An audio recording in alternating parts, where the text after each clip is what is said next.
প্রিয় ভাই ও বোনেরা, একবার চোখ বন্ধ করে ভাবুন যে আকাশটার দিকে আপনি তাকান, যে জমিন দিয়ে আপনি হাঁটেন, যে বাতাসে আপনি শ্বাস নেন, এসব কিছুই একদিন ছিল না।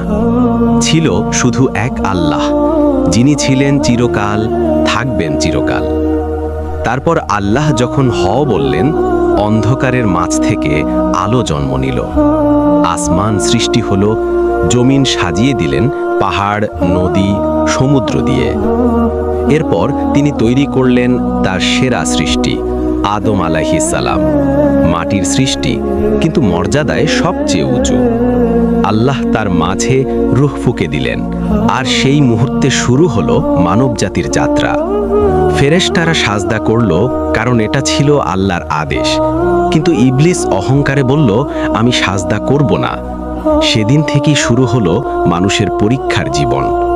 এই সৃষ্টি কাহিনী আমাদের শেখায়, আমরা কেউই এই পৃথিবীতে হঠাৎ আসিনি।